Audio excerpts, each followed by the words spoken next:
This is Coda Radio, episode 264 for July 6th, 2017.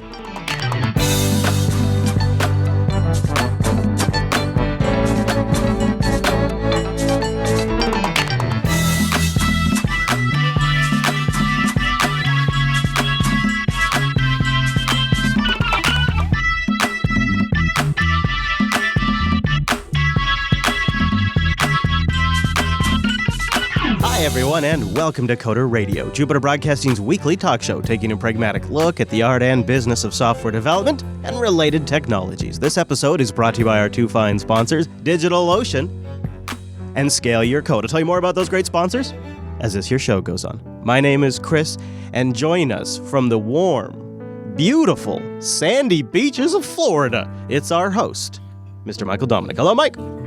Привет, comrades. Yeah, can you see Russia from your beach, or is that the other side of the country? I can't. No, but I can see Cuba. Yeah, okay, yeah, good enough. Bienvenidos, caballeros. It's a little different. That sounds actually kind of nice. Well, Mr. Dominic, how are you doing this week? Is Florida treating you well still? I have a house. I moved into it. Congrats. I have no stuff. Oh, it's great. Okay. Oh, that's good. I did a conference call from my pool today. That was awesome. I got to say, I'm a little worried about you. I feel like Florida is changing you in ways that I'm not sure about. I just saw this go by yesterday. Tweet from Michael Dominic, and I'm going to read it verbatim. Not making this up. He says, "Part of me really wants to jump on a skateboard or BMX bike, pump the Blink-182/Green Day, and recapture my misspent youth." What's going on in Florida? What's happening over there? Too much sunshine. Too much sunshine, too much outdoors. I'm starting to think I'm, 15 again, and I can, let's just put it to you this way. There was a time, Chris, there was a time. There was a time. And that time, though, I was not only fast, strong, but I was also agile. There's a time for that, and then there's a time to be the desk monkey. And Mike, that time has passed. Wait, Chris, wait. Oh, what is it? I've given up my craft IPAs in favor of my teenage drink. Kids, I just want to remind you that drinking underage is a crime, and I in no way condone this behavior. Nor does Jupiter. Of course. No, absolutely. A Miller Lite and Coors Light. In fact, today is brought to us by Miller Lite. Miller Lite. In Florida, you can buy this shit at every gas station for like $4. Is it Miller Lite that's the champagne of beers? Isn't that the champagne? That's the champagne of beers, right? That's their slogan. So I think it is, but I can assure you that it's not. I think it's actually classing up this show a little bit, So you got the house, you don't have your stuff yet, but you got the beer, you got the fantasies about riding a skateboard. This is a question that's been coming into the show. How is the transition for Buccaneer going? Like business-wise, how is that transition going? So not bad. So things are hard to do around the 4th of July holiday. Mm-hmm. In fact, I was supposed to have a meeting today that didn't happen about some office space, things like that down here, which is going to happen tomorrow, ... It's interesting and complicated because I'm also starting up the new kind of R&D project. So I'm juggling a lot of things right now. I'm really going all in on both of them. Yeah, no kidding, man. That seems like one would be enough right now. No, I feel like I need to. You know what, Chris? It's like when you're going up a half pipe. I'm just going to keep going with this. Sure. When you're in the midair, as I do, as one does, you have a choice. You can spin around and do like a 360, or you can realize you're a little old for this and land on your face. Yeah, okay. Well, I mean, maybe somewhere in between. I'm going for the former. Maybe you'll catch yourself with your hands. You won't quite hit your face. You'll just screw your wrists up real bad. That could be positive. with how much we talk about carpal tunnel, I know. I am so sure I can't take the hit. We got some good feedback on that too. We'll get to if we have time. Yes, our fellow chaps. No, but all kidding aside, it is actually going very well. One thing I'm finding is that the economy is very different down here, and it is much easier to do things because less regulation. Actually, my good friend Paul Ryan was like, "Told you." It's true. Yeah. Florida is in a lot of ways a libertarian paradise. No, really? It's weird. I mean, so it is the South, right? And I love the South. Which means you have good food. Which you have good food if you like don't throw up when you eat too much butter, which I do. Oh. No, I'm on a butter diet. Yeah, no, I'm on a not really. beer Don't write diet. me. I'm not really. Yeah, you're on the Atkins diet. Oh God. But like there's like also the crazy old people who shouldn't be driving. That is a thing. Oh, sure. That like every time you go on I-4, you might get killed. That would get me. That's a problem that you do have to deal with. Big fan of living. Big fan. Yeah. But then there's like 5 breweries within 10 miles in Ybor City in Tampa. So that's awesome. That is nice.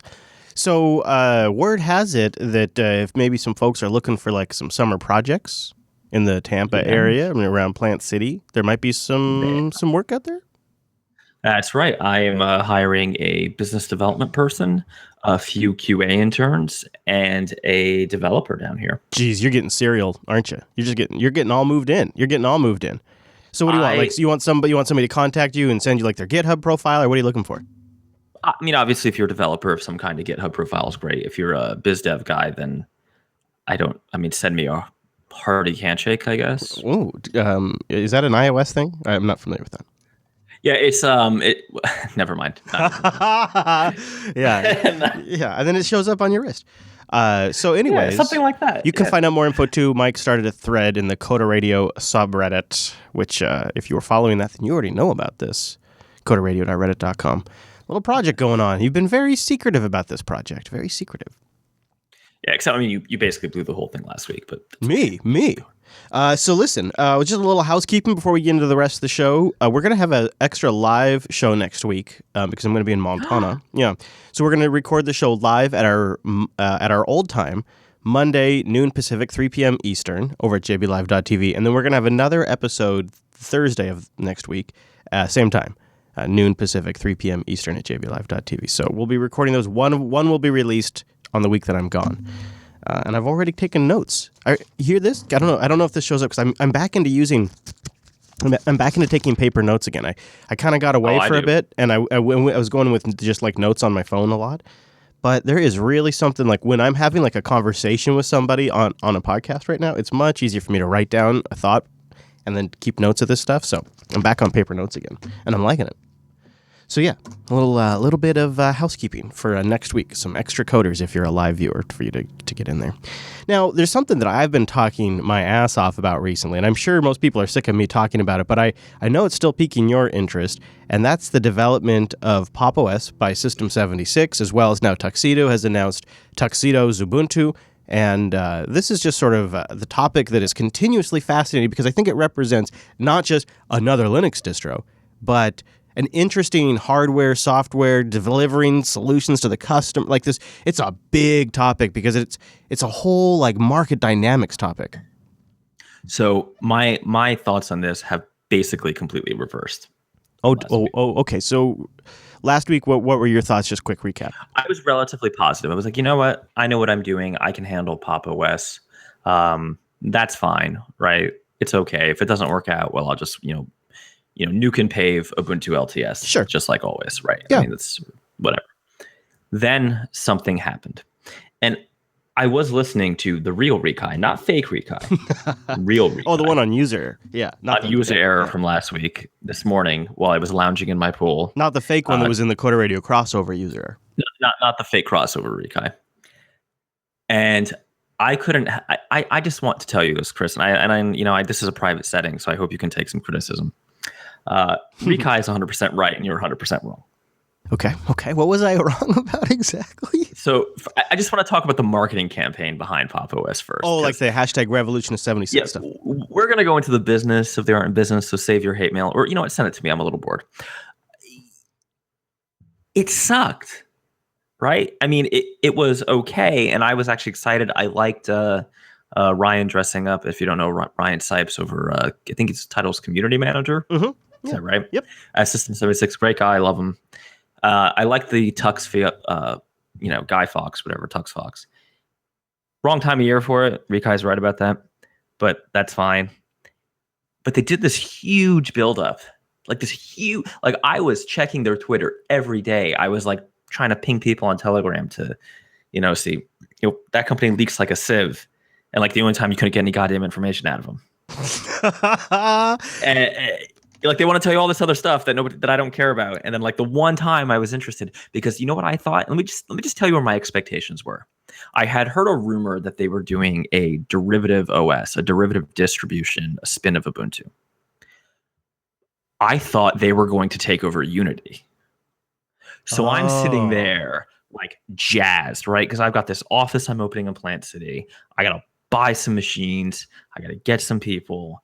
I want to standardize. I don't want to pay the Apple tax. I'm jazzed. I'm really like, okay, this is perfect. Everybody can run Unity. I'll go back to Unity because I'm not, GNOME is fine, but I'm not thrilled with it. If we all just standardize on Unity, we standardize on System76 hardware, it's going to be awesome. Because I know Unity is open source. They have the resources. It makes sense. They could team up with another effort. That's awesome. That didn't happen. So can I tell you what I expected? Please. And then I won't take long. I expected open hardware, something with core boot. Because they made a really big deal about empowering creators and open source and open access and freedom of choice. And so I thought they were going to announce something that worked out of the box with core boot. I'll tell you, what I really was hoping it wasn't going to be was like a $50 sale, and then it did turn out to be a $50. On the hardware side, yeah. I mean, it's like 150 off like desktops. Yeah, but I have a little more sympathy for them there because I can't imagine they have a ton of margin. Right. So just to wrap up my thoughts is if you're going to use that language though, when it turns out to be, it's all the same stuff, but now we also have some swag and $50 off a laptop. It feels like you're abusing the language of the community because it's going to resonate with them to push a sale, and also poor allocation of marketing resources, but so yeah, and that was because sometimes I flip this around a bit, as I often give this criticism to Google. I feel like they bang an open source drum with Android, but it's not really a truly open source project, especially as they've moved more and more things out of Android proper and locked them behind the Play Store, which every right to do so. That's not my criticism, but my criticism is that it's not a true and fair open source project, and it's getting hobbled more and more. But they still bang those drums loud as ever. And if you bang freedom and choice and open source and empowering creators, if you bang that drum a lot, it's different than helping you save money, affordable productivity. Those things that's different language. So that's why I was a little disappointed. Sorry to derail. No. I think it's a good conversation because I had three things that I thought it could be. I mean, and table stakes was like a substantial sale, right? But it wasn't, and I think it's obvious why it's not, and that's fine. I can't stress how much I wanted it to be Unity, though. I hate to hit this too hard, but I think Unity makes a ton of sense as an alternative to Mac OS for a technically leaning company, but for non-technical employees, right? And that's the key for your salespeople. Point of clarification, are you talking Unity 7 or are you talking Unity 8? So you're talking the shipping Unity 7 that we've been using for years? So my expectation, I didn't think they would like dive whole hog into Unity 8. It's that they would just maintain a version of Unity 7 and make incremental, modest improvements to it. I would so 100% be on that. I'm so on board with that. And also, there's already a community that's working on a fork. So there is, they could be a patron of that community and toss in some resources and really not even have to do all the heavy lifting.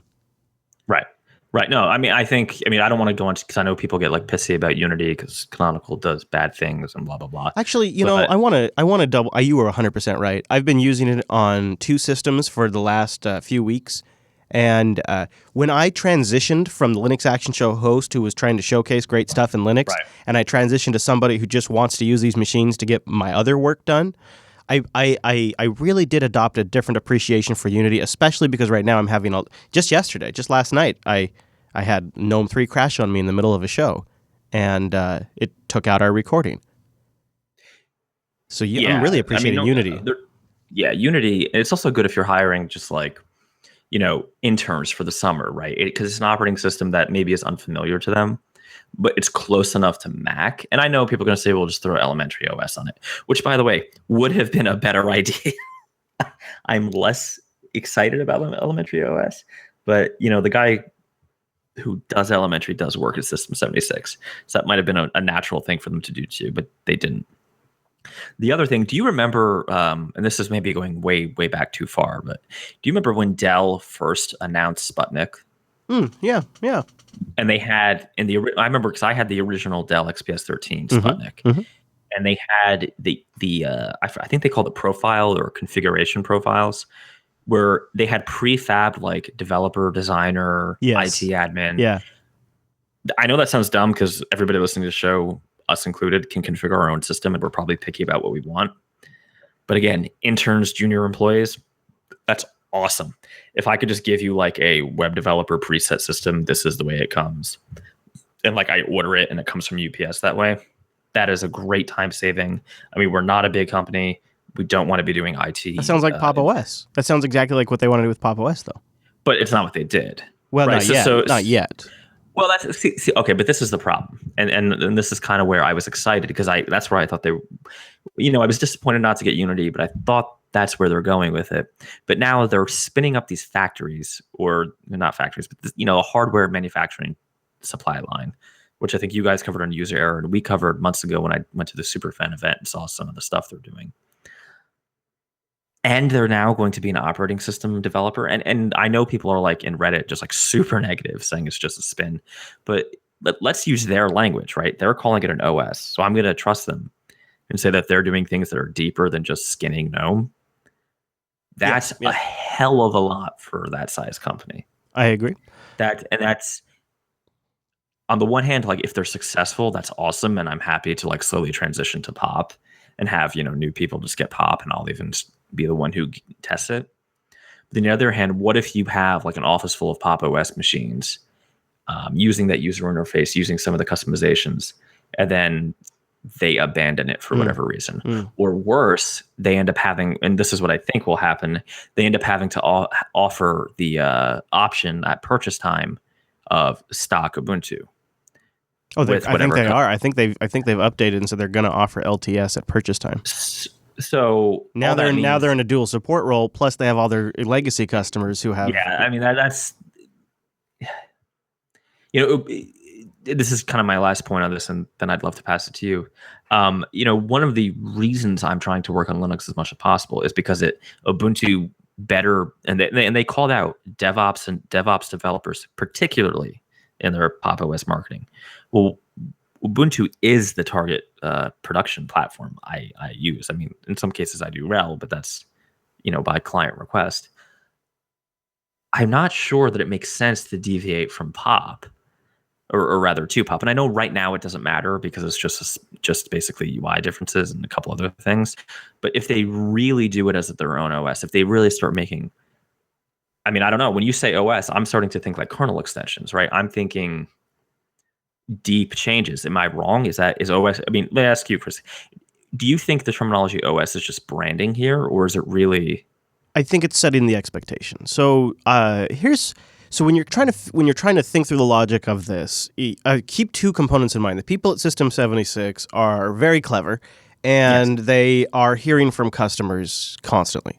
So I think one of the things that they have run into shipping Ubuntu machines over the years is often the best way to fix that customer's problem is to just ship a new version of a package, maybe it be a driver or a library or a version of a browser, and it solves the problem. But of course, then you fall into dependency hell. You end up creating this PPA that installs tons of things, and it's always just a patchwork because you don't really have the ability to ship the most recent, newest stuff you need to solve the problem all the time, and that just starts to become frustrating.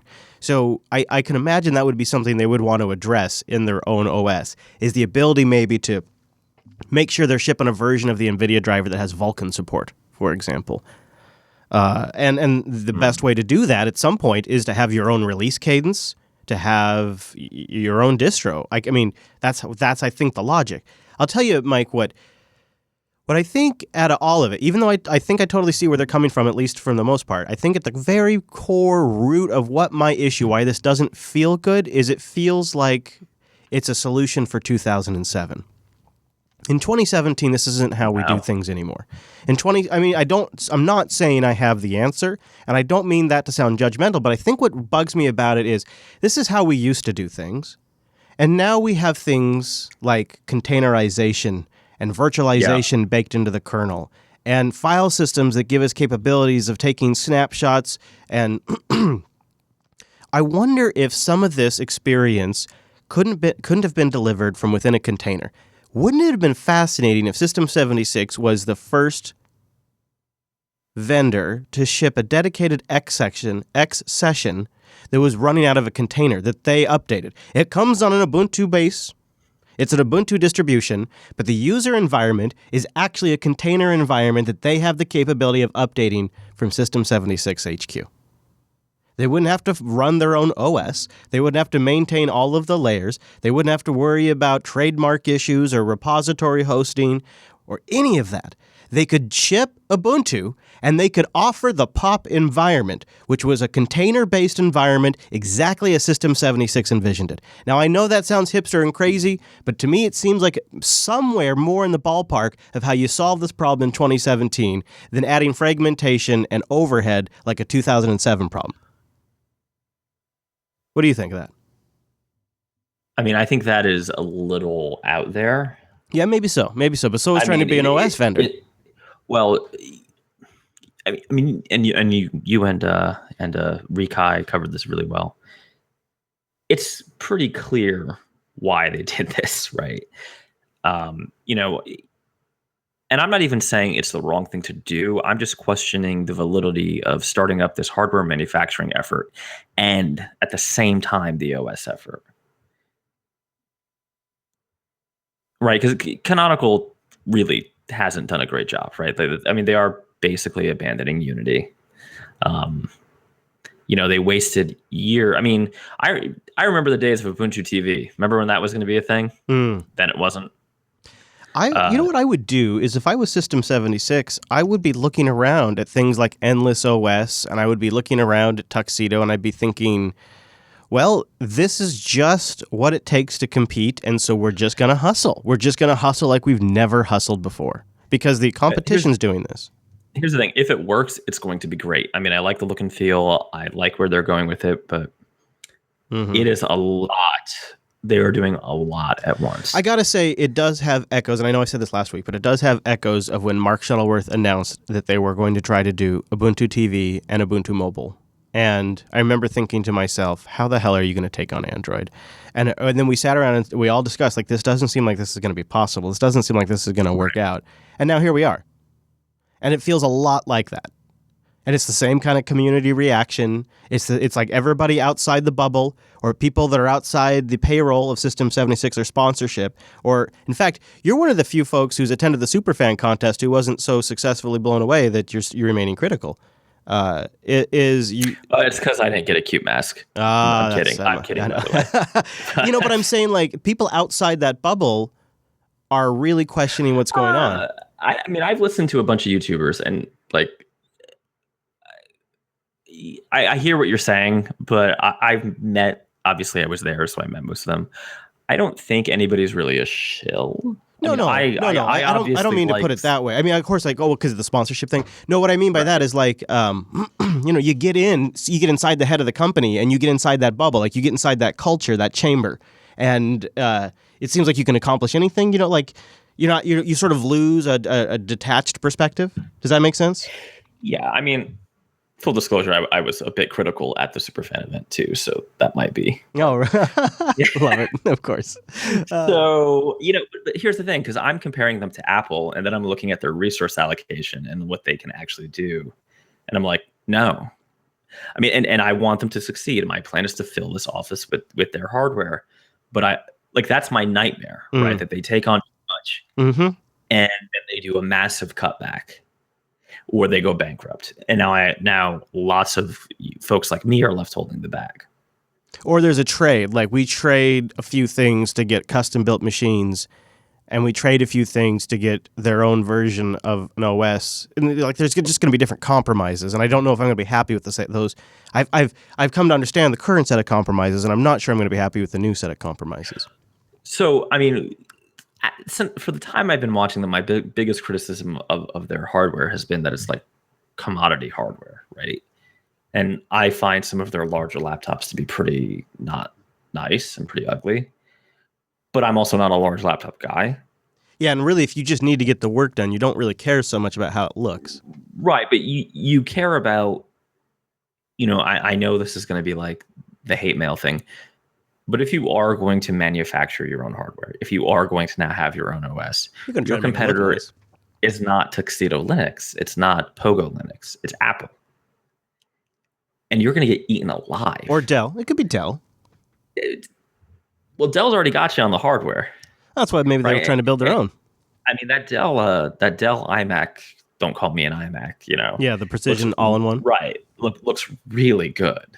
Mm-hmm. So I feel like if Dell can do it with just GNOME 3, why can't you? Why can't you? I felt like they're on the right track. Build your own hardware.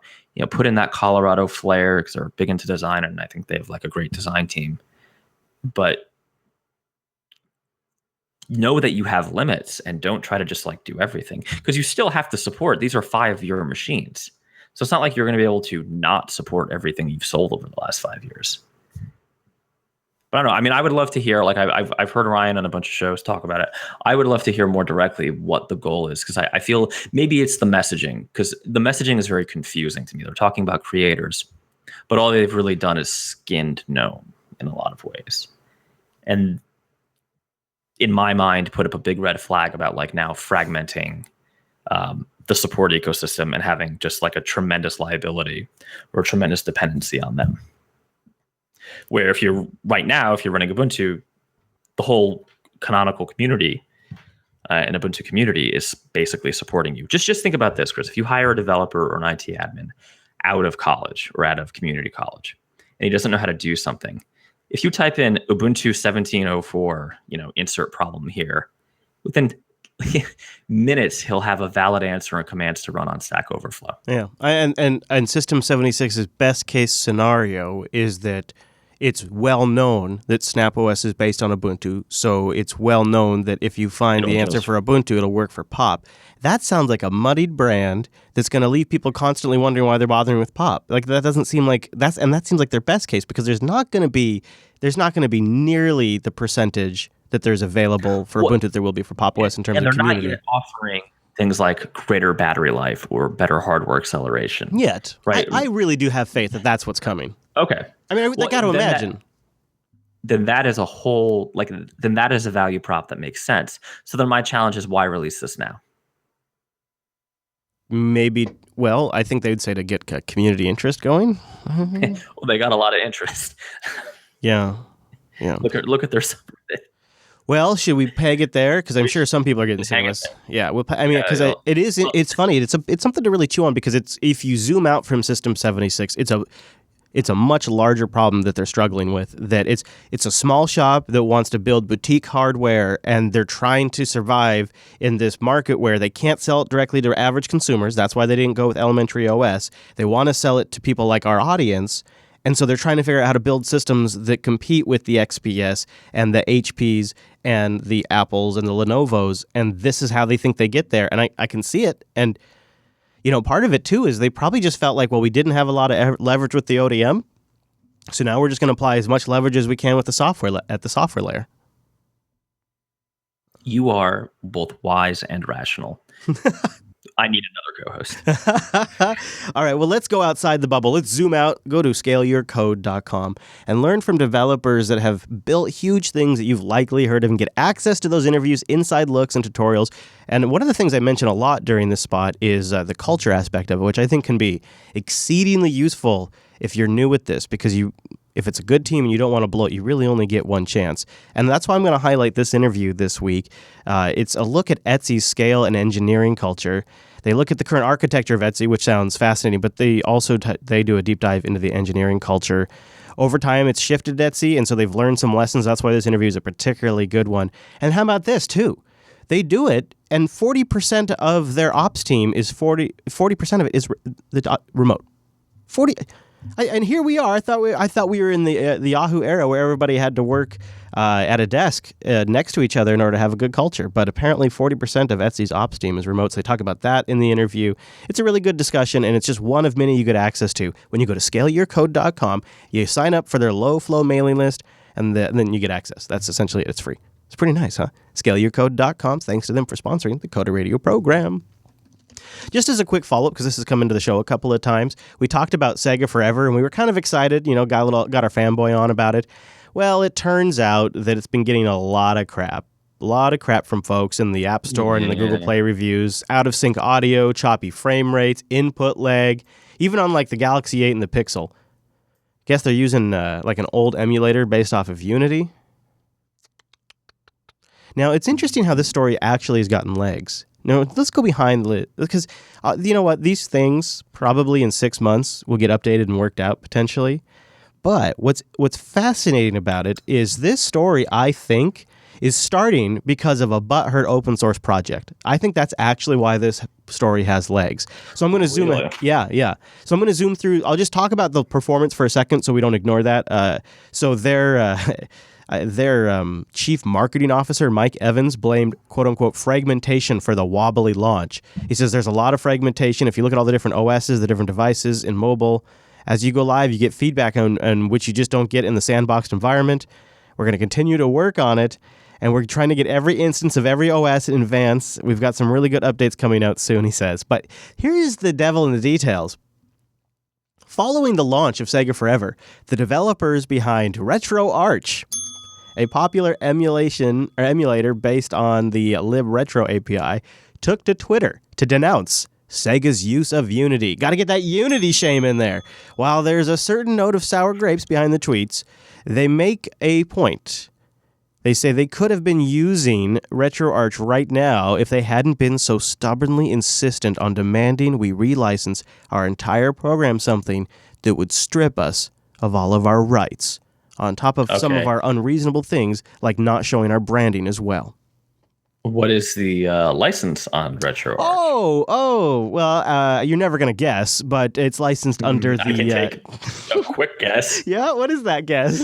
Give me a G. You got it, buddy. The GPL. Yep. Yeah. The GNU General Public... Yeah, the General Public License. The good GNUs, guys. Richard Stallman's favorite out there. It's a classic. I think that we should all make those businesses anyways, fail. They... Still hate them. So Sega said in an update, they said, well, yeah, we looked at that. Actually, they didn't look at it. They said one of the development shops they were using, Go Games, they looked at Sure. Blame the subcontractor. Here, Chris, this is my Tuesday. I know. Let's do this. I know. I got GPL hitting your buttons here. I got open source high and mighty with their rights in here, and I got Sega blaming the contractor for talking to the open source project in the first. It's so toxic now that they even talk to a GPL project that they have to blame it on a contractor. The bell's getting a lot of work today. All right, so I just want to say a few things. Yeah, go ahead. What is it? Go ahead, caller. Have you heard the good news of Apache? Yeah. What about that BSD license? I hear people like that. Well, I can't say that I haven't licensed things under BSD, but I've gone full Apache, and that's Apache 2. Let me tell you why. It's simple. It's roughly 200 words. It's probably less than that, actually. And it basically says, I own it and you can do whatever you want with it. And thank you. I like that. It does not try to infect the other person's IP. It doesn't create these awkward situations of... Just real quick, was it GPL 2 or 3? The Ars article just says the GPL. They don't say which one, but I could do a little digging while you talk. Yeah, so I sort of don't get the project's problem here. Why not give Sega a proprietary license to it, or like a white label license, and then charge them for it? They have lots of money. You could charge them and therefore fund open source. Well, in their language, in their tweet, they talk about stripping rights and branding from it, which to me seems... so a white label license, right? So Sega just doesn't want to acknowledge... That's exactly... Well, or Go Games or whatever it was. Yeah, that's exactly right. That's exactly what they wanted to do. So make them pay. By the way, it is GPL 3. Of course it is. So make them pay for that. Well, that's what I thought, but or is that? See, am I too far out of the hippie commune to even understand what's going on here? Because I'm just thinking, this sounds like an opportunity to extract some money from Sega. See, that's where I wanted to have the conversation. So, at what point is it? Okay? At what point do you ask yourself, what's the point? Like, why am I making this thing? Am I making this thing for thousands, maybe millions of people to use, or am I making this thing for tens of thousands of people to use? Maybe you're happy with the latter, but I go back to Linus. You know what? You know who is the out of anybody that could have the biggest ego about this? Linus is very chill about the fact that almost 99.9% of Android users have no idea that Linux is in that phone. And he thinks that's great. He thinks that's great because he's built this open source technology to enable people, to enable humanity, not to get credit for Linux. And he has such a great perspective on it. And you would think if anybody was like, God, I wish more people knew that was my code in there, if it would be him. And he's totally chill about it. But these RetroArch guys, they couldn't let their morals be violated. They couldn't let these Go gamers strip them of their rights on top of unreasonable things like not showing branding. They couldn't. It was a line too far. And it seems to me like there has to be a gray area there where you could say somewhere in the documentation, this is powered by RetroArch or a libretro API. There's got to be a middle ground there. Well, there is, right? Like even for, I think it's the Apache one, you have to have like somewhere on your website or on your, FAQ or help or whatever page, like these are the licenses we use, or these are the projects we use. I guess I don't get it, right? Because like in the past, I had two Objective-C open source libraries that I know a bunch of people used. I mean, they weren't huge, but they had people use them. They use them in proprietary things, and occasionally I'd get like an email or a GitHub message, "Hey, can you?" Or like people open issues because they didn't understand it, and because I didn't write good documentation, which is my bad. But like I wasn't mad that they used it because if I didn't want them to use it, I would have kept it proprietary and made it a private repo. Why, like if you're going to open source something, why not really open source it and say that it's like Apache or BSD or MIT and anyone can use it for anything? So the reason would be if not for the GPL, Linux would be the size of BSD. So the fact that when Samsung wanted to add a feature to a device of theirs, or Qualcomm or Intel or Red Hat or Canonical or any hardware manufacturer or any camera manufacturer, the fact that when they created that code, they had to provide it. They had to also relicense that code under the GPL. That created a snowball effect for the Linux kernel to take over devices and servers like crazy.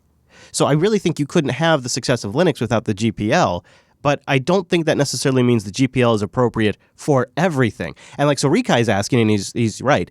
The reason why Sony couldn't go with a GPL licensed project is they can't use something GPL licensed because they can't combine proprietary GPL license with the proprietary software in the games, i.e. they would lose the right to their game catalog, which for them is sort of like their IP. That's all they have. That's the golden... that's Uncle Scrooge's money bin with the golden money that they're just swimming through. That's all they have. And so they can't relicense those to GPL. So then they can't use GPL software. So then they're sort of stuck. So it's something GPL, no matter how great it is simply not available. So they go with something like Unity, which is designed and purpose-built for a job like this, and then the community shits all over them. And I mean, it does suck that you pay money for something and it has input lag and frame rate issues. I'm not defending that. But there's really no win for a company like this. And then you combine those issues with the fact that the market is seriously fragmented for this which is particularly challenging for this type of application that you're delivering. This is where fragmentation is really going to hit you in the face. And what a shit show.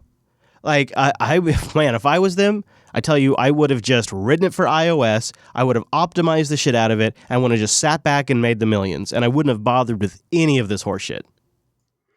Well, so you would have just totally dropped Android. At least build it with the intention of making it multi-platform, but just for God's sakes, target a handful of devices that have great GPUs, CPUs, and fast storage and call it good. And they have an app store where you can monetize it. Like, this shit show shows you why Android is such a disaster. And Sega really bit off more than they could chew here. And it's going to take them months to dig themselves out of this. In the meantime, people are going to crap all over them. And this open source project is going to make hay for an impossible situation that they could never have won anyways. Okay, so I think you're taking it a little too far. It isn't like the entire. So when you say the open source community, you actually just mean like the GPL people. Well, it's these things come up constantly. This state taking our rights, taking our freedom. Okay, but that's not fair, right? Because aren't the Apache guys, the MIT guys, the BSD guys? Well, I'm not lumping everybody together. I'm lumping sort of the cocky open source GPL projects like RetroArch. Well, those are people who are. Here's my thought. Okay, let me finish my thought. Go ahead. Yeah. RetroArch has every right to refuse. Good on him. That's fine. That is not what I take issue with. What I take issue with is then going on Twitter and shit posting. That's a line too far. Yeah, I mean, we're going to get into a conversation about my less than loving thoughts about people who license libraries under GPL. I don't mind if they don't want to bend. I don't mind if they don't want to bend their morals, but then they don't have to shame Sega for it when they're already having a hard time. It just doesn't seem productive. Well, because it's about notoriety, right? I mean, there are different. Sorry to keep interrupting, but the reason why it makes working with these open source communities toxic. Like you saw in Sony's communication, they even distanced themselves to say, well, it was our contractor that actually had the conversation because, we didn't do that. Because it just makes even communicating with a GPL project toxic. Well, I'm just going to say this. Isn't the GPL basically toxic if you're using it as a library in a proprietary application? Man, I would tell you the kernel developers that work years and years and years to establish long, persistent relationships with companies to get them to contribute to the GPL would hope not. And they would tell you that kind of attitude from companies is going to be damaging long-term to Linux. I've heard it is, but we're not talking about system development here. We're talking about application development. No, we're talking about companies' willingness to work with GPL projects. That's what I'm talking, because it's not just RetroArch. But there's a line in the see. I think there's a division that maybe you're glossing over. Okay. There's a difference between system development, right? Even in programming language, right? There's system development languages and application level languages. Right. I totally agree with the GPL at the system level. I have no issue there. Sure. At the application level, I think it's a little on. Oh, so you're saying that conversation's irrelevant? So what I guess, because the picture I'm trying to paint, what I'm concerned about is that these toxic conversations just turn companies off from working with the GPL altogether. Even system development is what I'm worried about. I don't know that that's true. I mean, you might be right. I hope you're right. There was just that great story about Microsoft, right, and how they're expanding, their efforts on Linux and all that. I forgot who. In fact, I think you had it. I think it was you on the Linux news today. Linux Action News. Thank you. It's one word off from the last show. It's not that hard. But I see. Yeah. I have to be honest. I sort of. I mean, yes, they have the right to refuse, and that's fine. But it definitely doesn't feel like a smart thing to be doing to me. I mean, but we're getting into philosophy here. We're getting into philosophical differences where we don't agree. Now we're getting into the damn art of it. We should probably be careful. Right. Well, we're getting into we're getting into the whole MIT BSD versus GPL thing here. And even back episode 4 of the show, we talked about this, and I was I just took a giant shit on the GPL. Right. I look at any library in GitHub. First thing I do is make sure it's not GPL. Just for that reason, because even if I have had overwhelmingly negative interactions with folks writing GPL libraries, other than kernel developers. And I don't know what to say. I mean, the worst I ever had, I won't say the library, but it is a very large, popular video encoding library. And I had a need to use it, a very urgent need. But I needed an exception because it was something that couldn't be open sourced. And I tried to broker a deal on behalf of my client. And they just not only did they not take the deal, they were offended that someone would even think along those lines. Oh. It was I felt like I walked up to a nun in a bar and asked her if she was a prostitute. It was a really bad situation. And it just gave this feeling in my mouth of like, just like this arrogant self-righteousness of like, well, we're talking about freedom, man. All right, shut up and go smoke a bong. Like, fuck you. Be So quiet. you think it's like an activist license? I think it's childish. I mean, I think it's stupid and childish. There you go. That's the email for the week. I could, unless it's a core component, I could kind of see your logic. I don't know. I think once you jump above the kernel level, and I would even argue that like BSD ought to have been better off than Linux, except for some legal issues with AT&T. You have to remember, BSD got screwed up because of AT&T. What about? I see. The reason why, okay, I'll give you an example of an application that I think is totally appropriate. It doesn't have to be GPL, but it sure seems to have worked. Our Caster soundboard that's been developed by our community. Now, it is licensed. It's LGPL 3, so it's not full GPL. So it's a limited GPL, but it's developed by our community, and it is a seriously great product that got good really, really fast. I mean, I thought it was a pipe dream that we'd be able to get anything this competitive this fast. And I gotta say the GPL didn't seem to hinder that. I guess, but again, that's not a commercial product. It's not something they're trying to. It's just something that we just wanted the community to be able to adopt. We were creating it for community adoption. Right. So let me ask you this: if someone came to you and said, "Listen, we have this need. We want a license to it." There is a catch of like everybody who's contributed would then have to agree. But let's just say you and like Rikai and me were the only contributors, and me and Rikai don't care. Mm-hmm. And they said, if you give us a license to it, we'll give you $100,000. You may say no to that. I don't think philosophical reason. I don't think no. I think I'd have no. As long as everybody involved in the project, in this case, it's if for this hypothetical, it's you, me, and Rikai. Yeah, and we all said okay. I would totally go for that because that money would be turned right back into the network. Then we would create more open source. We would. Even forget the network. That money would then fund further open source development. Yeah, absolutely. Instead of taking this attitude of like, well, that's like, it's almost like a proto-communism. And I know I'm going to get hate mail. It's like, let them have that weird old version of your project, then take that money and then just make your project. Yeah. And then don't let them have the new one, right? Or make them pay up for the next one. Or make them pay a support I mean, it just seems like a really weird, unrealistic set of expectations. But welcome to Windows Weekly. Yeah, well, there you go. So just before we kind of move on, because I think we have enough time to get to one feedback. Maybe we'll save some for next week. But there was a story that caught my attention too. I didn't put it in the show notes, but you did. And I thought, where the hell is this going? The headline is, outside of AI, companies are doing less research and they're doing more actual development. What does that exactly mean? Because it seems like AI is all we talk about anymore. It's actually really, really bad news. So on the user error crossover, you, me, and fake Rikai got into a conversation about government funding for the sciences before Zencaster crashed 400 times. No, that's right. That was bad. That was bad. This, I'm sure that's GPL also. This TechCrunch article actually follows a trend that is pretty scary.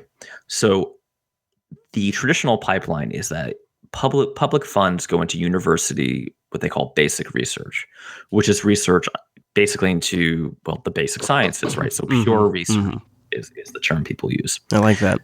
And then universities license their findings to companies. Big companies, little companies, doesn't matter, right? Stanford has a classic case of they'll let their grad students start corporations, but Stanford gets a cut. They get equity in the company that if you hit it big, Stanford gets a big payoff. This was the model for, from World War II on, right after World War II on, the kind of, before it got screwed up. Now we're seeing something really, on the one hand, it's great that people are investing in AI, but people are not it's not government funding, it's private companies. And nothing else, or very little else. And what we're also seeing is there's less government funding for research, but more startups trying to capitalize on that research. That may not sound bad, but just hear me out. So let's take Stanford again, because it's the easy example. Let's say they have some, I don't know, what's a buzzword other than AI we could use right now? Deep learning. Deep learning. Let's say quantum computing. Let's go. Good one. Let's say quantum computing, which is something we don't talk a lot about here because it's very, very speculative in early days. Instead of there being like one startup and a couple big companies trying to work on it with Stanford, there's now a ton of them working on less research than they would have before, and basically just trying to capitalize on it earlier and earlier and earlier in the process. So the end result, the argument that this article somehow fails to make, but is like right on the edge of it, says that we're capitalizing on less well-founded, less rigorous research, and overall less differentiated research. We are just going in and doing the same things over and over and over again, with the weird exception of AI. Now, we can make arguments about why AI is an exception to the rule. I would say that self-driving cars is a big part of that. That is a form of AI. And anything where you're eliminating employees is obviously a good way for corporations to save a ton of money. But if you think about the history of computing as a whole, or even if you don't want to go back that far, if you just think about like the history of the internet, there is a huge potential problem here, particularly for the US, of we just aren't doing the basic research anymore. We are like the Linux community, slapping our dicks on the table and forking OSs and window managers over and over again. We're having thinner and cuter and nicer and blah, blah, blah, and new iPhones and more water resistant, but nothing new with the one exception of AI. And I would even argue that outside of the self-driving car area, even Watson isn't that impressive. You can, and I know this sounds crazy. This is where Mike's, crazy, you promised me flying cars and gave me Twitter issue comes into play. If we kept the same rate of investment and research progress, I'd argue that Watson would look like a piece of crap compared to what we would have had. Where right now Watson is basically the best AI in the world. Although maybe not, because China apparently has something better. But I'm not going to argue with you about Watson, but so just so I can make sure I'm tracking, you're saying that essentially, if you look at over our lifetimes, there is a plot line that just keeps going straight up when it comes to PC innovation and technology innovation and speed of which things are improving. And now it feels as if we have plateaued, and most of it's because it's been siloed up by large companies. Am I tracking, or am I misrepresenting? You're tracking. So both things are true at the same time. It is more being siloed in fewer private companies, and a number of startups who are then being bought by those same private companies, right? So the startups are not forming their own big companies. They're just being bought up. I mean, let's talk about ARKit. Let's talk about Workflow. Let's talk about all, the companies that Google's bought. That's true. Or even you could go zoom out a bit and just talk about microservices, where a company starts up and a core part of their business functionality is completely outsourced to, in reality, you know what? In reality, Stripe is that for a lot of people. Maybe you're like somebody like Mike who's trying to directly sell some software, and you don't go to the trouble anymore of building the entire payment system. Might be ridiculous. Crazy. And also, really, as a consumer, I wouldn't really trust that. So you kind of end up going with Stripe. But of course, now that is, if you can't take payments, then you don't make any money. So companies are starting and outsourcing fundamental aspects of their infrastructure. And a lot of times, so far, it seems to be for the better. Like, you take our sponsor, DigitalOcean. They sure make a better server than I do. My priority now is these shows, not building servers. And so for me, it makes sense to outsource a ton of my infrastructure to them. It does, but then and we love DigitalOcean, but if we zoom out, or rather, let's use the term of the Linux community here. If we look upstream, that flow of capital from the government into basic research, right, pure research is what we're talking about here, has basically stalled to a trickle. But wouldn't conservative Mike argue that this is how it should be? Like, this is why SpaceX is a great thing? Remember, Mike is a Republican and believes in a prohibitive military. So no, it's R&D is like the only thing I want to spend money on. Yeah. Okay. Well, okay. So you know where I think this leaves us is I actually think it leaves us in a pretty good spot. But I'm going to leave it right there. We just mentioned DigitalOcean. Why not just take that moment and talk about DigitalOcean? DigitalOcean.com. Go there, create an account, and use our promo code CODERDIGITAL after you've created the account, and you'll get a $10 credit. You just apply it, $10 credit, and then you can get started with setting up a machine in seconds. They have a super simple, easy-to-use interface to manage this. Really straightforward. If you're an expert, you're going to love some of the power features that are just intuitively built in. And if you're a developer, you're going to really appreciate this straightforward API, which is, now that we've been a DigitalOcean customer for quite a while, more than a couple of years now, it's pretty much how I interface with DigitalOcean is almost exclusively through the API or maybe like an app on my mobile device. But it's so nice that when I go back to that dashboard, I'm always just so damn impressed. The other thing that's great about DigitalOcean is the infrastructure. So they've matched that great UI with SSDs for all of the rigs, lightning fast networks, 40 gigabit E redundant connections coming up to the hypervisors. Hypervisors are running KVM and on top of a super solid Linux base. They have highly available block storage, which is also SSD based. They're introducing object storage very soon. You can get a complete open source application deployed within seconds, or you can build a system from the ground up with lots of great Linux distributions to choose from. Now baked in too, they have monitoring where you can collect metrics, get performance information, alerts, really look like a boss, load balancing as a service, and really good documentation. They just posted this one on June 30th. How to write your first Ruby program. Guess what? Very useful, well-written, well-constructed article. Look at that.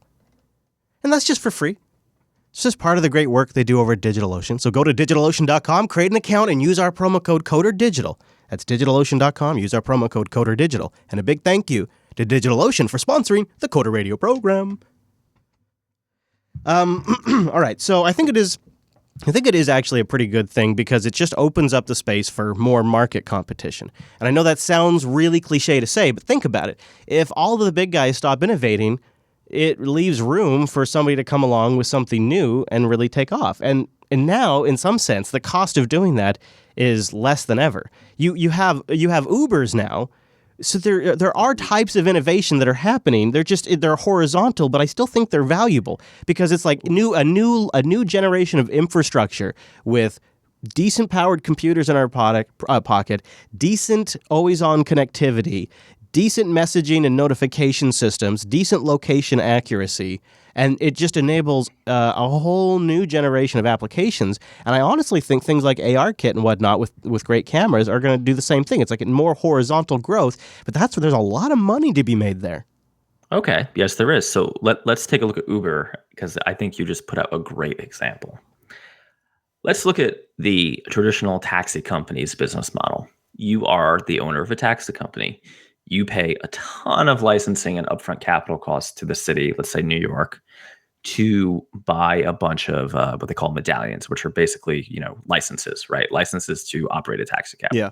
You pay them per cabbie, generally. Okay. But let's even simplify it to per cab because we don't need to scale it that way. That's expensive. And then you have to pay the cabbies. You have to pay the maintenance on the cars. Mm-hmm, gas. Then you have to pay the insurance and gasoline on all the cars. Now let's look at Uber. You built a very nice iOS app. Let's say that app costs you $300,000 to build. Originally, right? We're talking from the jump to open your company. You pay literally nothing in license fees other than you pay some payroll tax for your developers and franchise tax for having a corporation, which is probably less than, $2,000 a year. You do not cover the wear and tear on the vehicles. You do not directly pay the cabbies as employees, therefore dodging Social Security, payroll tax, and Medicare. You pay them only based on when they work, not generally. You are not responsible for the insurance on the vehicles, and you are not responsible for the vehicles themselves, the gasoline, or any associative costs. Because you believe that you are somehow exempt from the regulations that exist in the taxi industry, which is where you are, even though you call yourself car sharing, you also don't pay any licensing fees whatsoever. So you have innovated, Chris. They have found value by simply avoiding government taxes and I would argue taking advantage of relatively disadvantaged economically folks.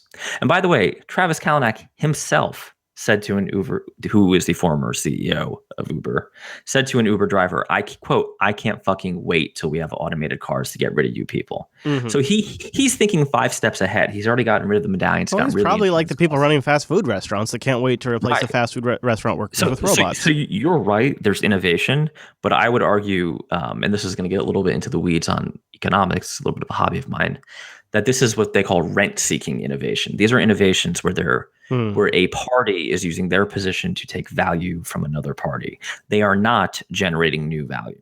This is not additive behavior. This is rent. What about ARKit, where you can start supplementing all of this stuff we've been working on for all of these years, and you can overlay it in the real world, and it actually looks like it's like daily positive stuff coming out about it. Like it actually looks like it's really super legit.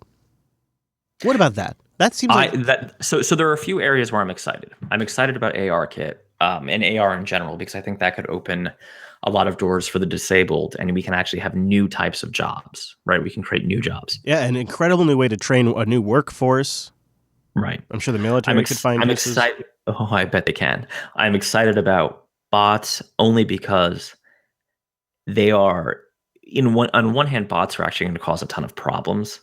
Right, we're going to have a bunch of unemployed, low-level paralegals and, assistants, things like that are all going to be up for grabs. But then eventually it will force the economy to shift, I hope. Right, this is the Republican wet dream of offshoring, just restated, of that if you eliminate a lot of these lower-skilled jobs, you'll end up with openings at the top. My fear is because we don't have the investment in basic R&D that's not going to happen. What's going to happen is what did happen with the hollowing out of the Rust Belt. We're going to eliminate all these jobs, and the people who own those companies are just simply going to make more money. And the people who would have had those jobs are going to not have them. And I would argue we're seeing this in tech a little bit too, where, a lot of folks don't even hire QA people anymore. They just automate that. A lot of companies, I'm noticing fewer and fewer IT admins. Like things are starting to kind of pull back. Mm-hmm. Yeah, I do agree with that. Yeah. Well, that is a. So I think a lot of times you don't see the next big thing really until it's here for a little bit, and so I think we often are in a position where we don't see it, and then all of a sudden it's here and it's obvious. Once I hope I'm completely wrong. Right, like this is one of those times where I hope I'm wrong. I feel like I'm right. Wouldn't it be great if we just sort of chilled the F out in the tech community, let things stabilize, and maybe the medical community had some good breakthroughs, so it wasn't like the dark ages over there, or the energy industry had some great breakthroughs where all of a sudden everybody ended up with solar on their roofs or something? Like, I'm ready for some other industries to really have some incredible breakthroughs. I feel like Silicon Valley can take the next generation off and just let everyone... I feel like they effectively are. So. Well, Mr. Dominic, I do have a positive note before we wrap up. I just feel like this audience would love to know that we have a Dell XPS 13 sweepstakes running in user air, and you can enter to win the Dell XPS 13 if you go over to jupiterbroadcasting.com/show/air, or just click on the shows drop down and choose user air. And there's a link there where you can enter to win. It's going to be a random sweepstakes. Essentially, it goes just into a list, and we're going to add a number to each name, and then whichever one picks, Dell will ship you a brand new factory-built Dell XPS 13 Developer Edition. That's going to be pretty handy for folks in our audience. So you can find out more by going to jupiterbroadcasting.com, click on shows, and choose User Air. The giveaway, of course, will be announced in the User Air program. And check out episode 14, Fake Noah, where Mr. Dominic joined us. Where else should we send folks throughout the week, Mr. Dominic? Go to buccaneer.io. I love it. Good work on the move to Florida. Glad to hear things are going in the right direction. I look forward to talking to you on Monday for our extra episode. And if you miss us during the week, go to coderradio.reddit.com, where you can get extra links or send us your thoughts on anything we talked about today at jupiterbroadcasting.com/contact. And as always, when we change things up, you can get it all listed at jupiterbroadcasting.com/calendar. Thanks for being here, and we'll see you right back here next week.